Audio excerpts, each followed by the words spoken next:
Hello students, welcome to my channel. Now I am going to solve case study from chapter fractions. Question is, Deepa has taken a bank loan to initiate floriculture in her 100-meter square area of vacant land. She wants to plant rose in half of the area. The remaining field she wants to use for marigold and sunflower cultivation half and half. यहाँ कहा जा रहा है कि मान लीजिए जैसे ये एक एरिया है, ये वैकेंट लैंड है, इसके लिए वो बैंक लोन लेती है, इसमें फ्लावरिंग करनी है उसे। तो इसमें कहा जा रहा है कि हाफ में इसके हाफ में ये टोटल लैंड है, इस टोटल लैंड के हाफ पार्ट में ये रोज़ प्लांट करना चाहती है। एंड ये जो बचा हुआ हाफ है इसमें ये हाफ इक्वल पार्ट्स है ना, हाफ में मैरीगोल्ड एंड सनफ्लावर। मान लीजिए इधर ये सनफ्लावर हो गया हमारा, सनफ्लावर एंड इधर मैरीगोल्ड, ये प्लांटेशन करना चाहती है। एंड ये टोटल लैंड जो है कितना एरिया स्क्वायर है इसका, 100 मीटर स्क्वायर है, 100 मीटर स्क्वायर का एरिया है ये। अब इसी के बेसिस पे हमें क्वेश्चंस का आंसर देना है। तो फर्स्ट क्वेश्चन देखते हैं, the area to be used for planting rose flower is. अब हमें पूछा जा रहा है कि रोज फ्लावर के लिए प्लांटिंग करने के लिए एरिया कितना लग रहा है। टोटल एरिया 100 मीटर स्क्वायर है, ठीक है, ये हम लिख सकते हैं total area is equal to 100 metre square.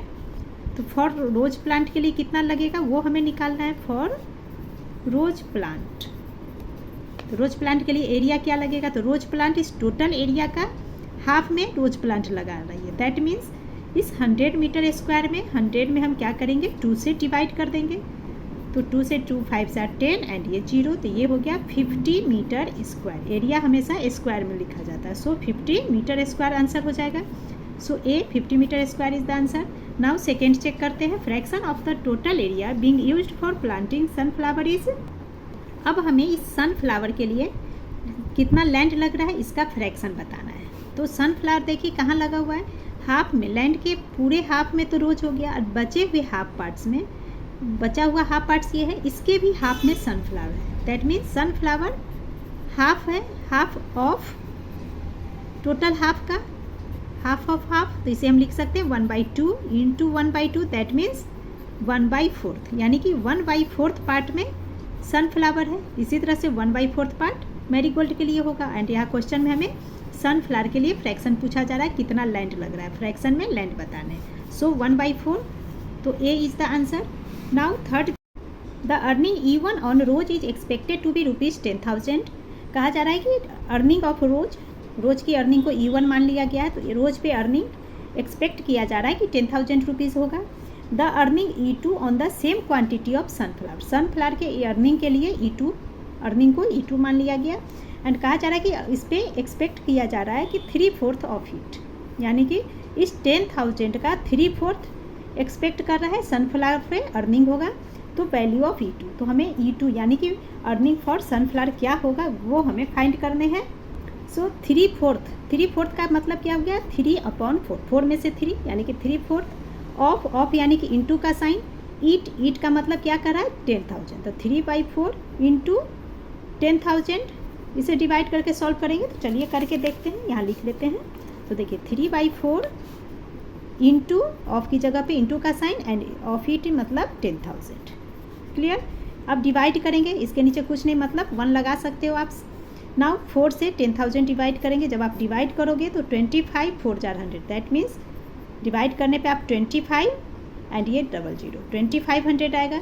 Now 3 into 2500 is equal to, तो ये हमारा हो जाएगा ₹25 इंटू 3 75 एंड 100 7,500 आंसर होगा। नाउ ऑप्शन में देखिए B ₹7,500 is the answer. Now sub part 4 is using case 3। Case 3 मतलब ये क्वेश्चन की बात हो रही है, where E1 is divided by E2 the fraction formed is. E1 यानी कि अर्निंग 1, अर्निंग 2। अर्निंग 1 हमारा है 10,000, अर्निंग 2 अभी हमने पता किया 7,500 निकाला। तो कह रहा है कि इसमें 10,000 को 7,500 से डिवाइड करने पे फ्रैक्शन क्या बनेगा। तो चलिए डिवाइड करते हैं। तो ये हमारा है 10,000, अर्निंग 1 को डिवाइड करना है अर्निंग 2 से, अर्निंग 2 आया है 7,500, डिवाइड करेंगे 00 से, नीचे का दोनों 0 कैंसिल हो गया। नाउ 25 से डिवाइड करते, 25 4 4 100, 25 3 4 75, 25 से दोनों डिवाइड हो गया, 4/3 अब किसी से डिवाइड नहीं होगा, सो फ्रैक्शन क्या बन जाएगा 4/3। ऑप्शन देखते हैं, ए 4/3 इज द आंसर।